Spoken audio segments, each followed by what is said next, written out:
Thank you, ladies and gentlemen, for clicking on this video. I am Martin Prevost, and this is Rank the Movies. We've talked Marvel. We've talked DC. Now, we're talking about everyone else. That's right, this week we're talking about any movie released by a comic book company that was neither Marvel nor DC. So I've got my top 10 for you this week. Of course, it will be 11 with my honorable mention. And that is Tales from the Crypt presents Demon Knight. Tales from the Crypt was an HBO TV show that spawned a couple of movies. This was their first. It's based on the old EC comics, Tales from the Crypt, Vault of Horror, and other EC comics of that nature. This one was an original story. It's not based on any of the EC comics, but, you know, we'll let that go. Basically, you have Breaker, who is entrusted with a key. The key holds the blood of Christ. It is also the final key that will open a portal between us and a dark realm of demons. He is being chased by a demon who's in a human body. Breaker ends up going to an old church that has been turned into a hostel, basically, where he has the final stand. Basically, the stars align. Literally, he has stars on his palm, and they align, telling him that he's going to have to pass on the key to the next knight, the next demon knight. And that's what it's about. You have the demon trying to get in, because at first he's sealed off from the blood, and it's a really good movie. If you've never seen Demon Knight, check it out. You can ignore Ritual and Bordello of Blood, but Demon Knight is definitely the one worth checking out. Alright, let's hit the list proper with number 10. We've got Heavy Metal. It's based on the comic book series Heavy Metal. It's kind of a more an adult, more artsy kind of comic book series, but Heavy Metal is a good series. This movie boasts a great cast. John Candy, Harold Ramis, Eugene Levy, and a bunch of other great Canadian actors who weren't that well known at this point in America. It is an animated film. It is hard R with violence, nudity, and language. But it's a good story. It actually tells a bunch of different stories, all from the perspective of an orb, an all-powerful orb that has been quested after by hundreds of people over the years. And it's the orb telling its story to a young woman, to a young girl, a child. And basically each story is one of the segments of this movie. And each segment is animated slightly differently. They're all based on stories actually found in the Heavy Metal magazine, which is really cool. It's definitely worth checking out if you've never seen Heavy Metal. It's a good time. It's a good story.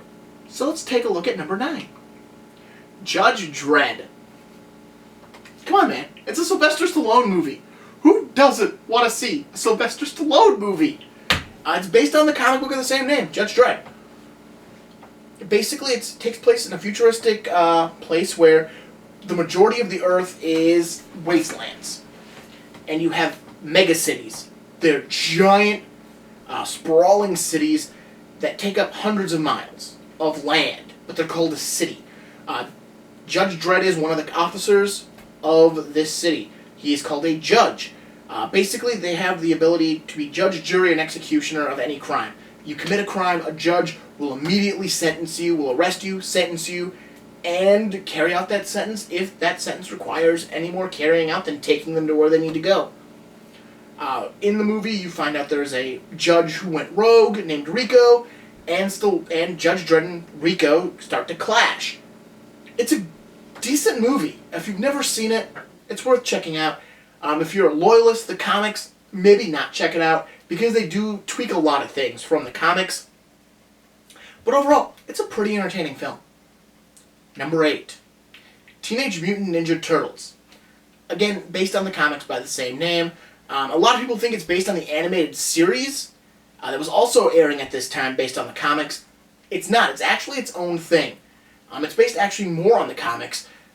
If you would buy the first volume of the collected issues, it basically tells this story. You have the Turtles, you have the Foot Clan, led by the Shredder, and they're fighting in New York.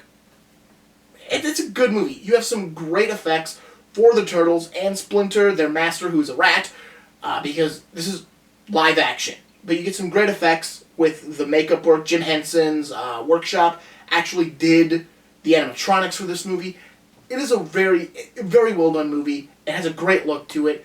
And definitely, if you've never sat down with it, check it out. I know there are the modern Turtle movies and the modern Turtle animated series.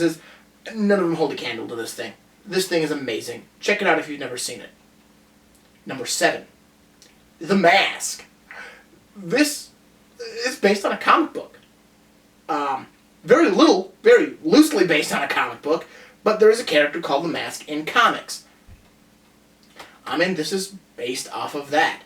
Basically, of Stanley Ipkiss, he is a down-on-his-luck banker who just is kind of a put-upon guy. He wants to have a more interesting life, but he can't get himself there because he is so put upon. One day he finds a mask floating in the ocean, and he puts it on, and it transforms him into basically a comic book character, because that's what he wants to be. The mask basically takes your inner self and makes it your outer self and magnifies it. So he becomes a zany, kooky kind of guy. It's Jim Carrey at his finest. If you've never seen it, check it out. It's worth it. Fun side note, Loki is actually the person who made the mask. Loki from Norse mythology, who Loki from the Marvel comics is based on. So it's kind of an interesting thing. But the mask, it's worth checking out. Let's talk about number 6. Monkey Bone. I didn't know this was based on a comic. I really enjoy this movie. I did not know it was based on a comic until I was doing research for this video. I found out it had to make the list. You have Brendan Fraser playing our main character, who's an artist who created Monkey Bone, which is a very crass monkey of his creation. One day, Brendan Fraser's character takes a thwap on the head and enters Coma Land, which is this very cool-looking kind of world where everything is super artistic. It's nightmares and dreams and everything else. It's what those are made of is kind of how they tried to design this world. It's pretty cool looking. Anyways, he ends up getting out of Coma Land, but Monkey Bone is the one who goes, meaning Monkey Bone is now in his body in the real world, and he is still trapped in Coma World. He ends up taking over another person's body who has just died, and tries to stop Monkey Bone, who's going to create nightmare juice and make everyone fall into the nightmare world so the nightmare creatures can feed more. It's a good movie. A lot of people don't like this one. Don't listen to them. It's worth watching. If you've never seen Monkey Bone, check it out. It's definitely worth the time. Alright, moving on to the top 5 with The League of Extraordinary Gentlemen. This is Sean Connery's last live-action movie because he hated it. It's a good movie, though.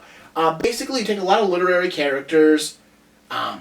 You have characters from Dracula. You have characters from Dr. Jekyll and Mr. Hyde. The Portrait of Dorian Gray. The Invisible Man.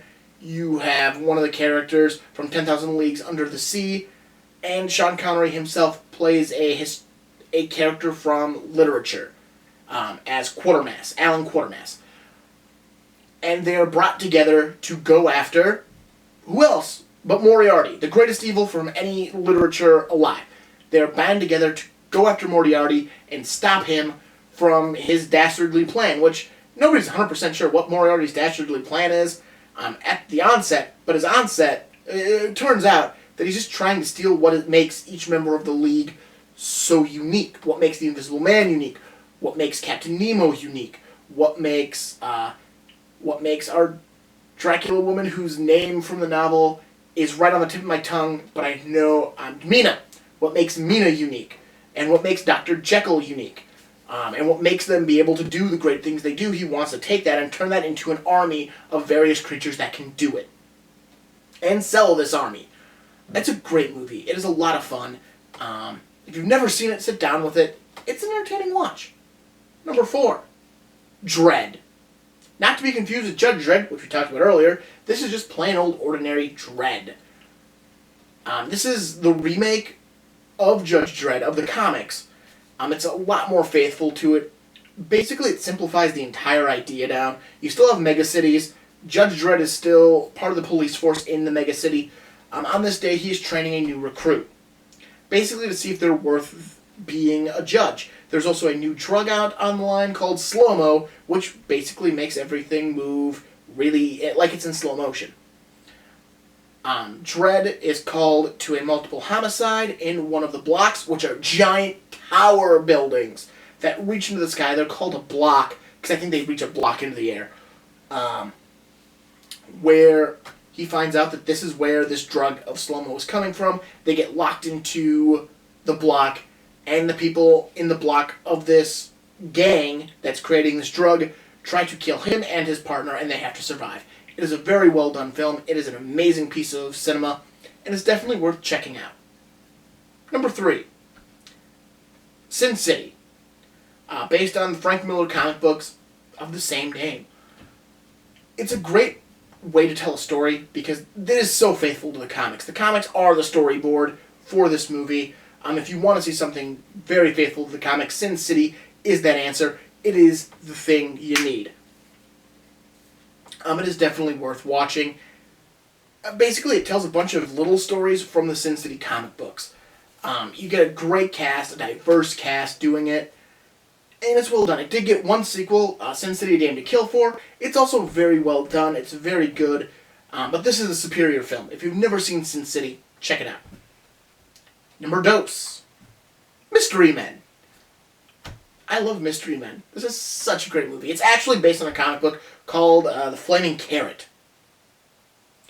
But they didn't want to do the Flaming Carrot. They wanted to do these side characters from the comic called the Mystery Men.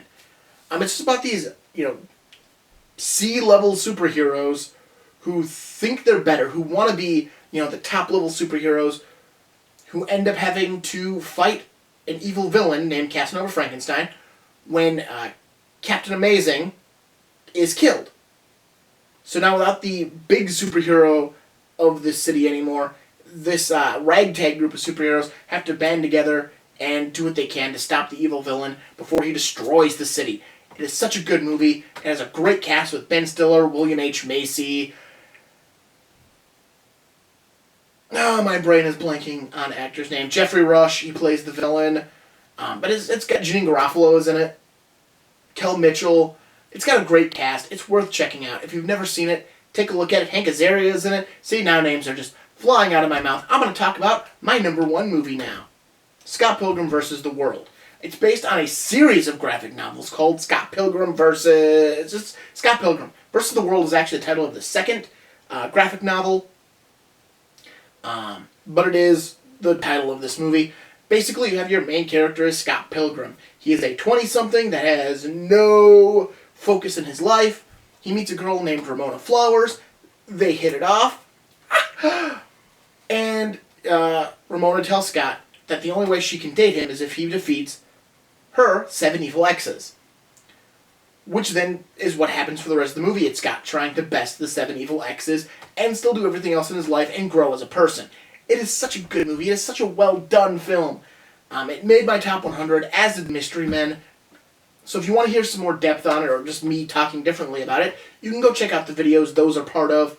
It is such a well-done film, and you get such a great cast out of this movie. And they treat every character so well, even though it is a huge ensemble cast.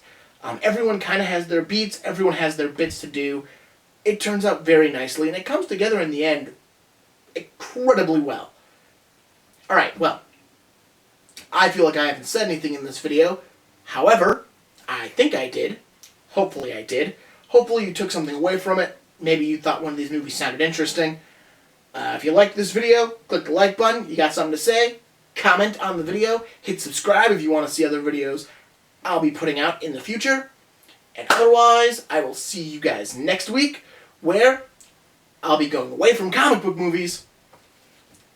I'm gonna talk video game movies. Oh yeah. See you next week.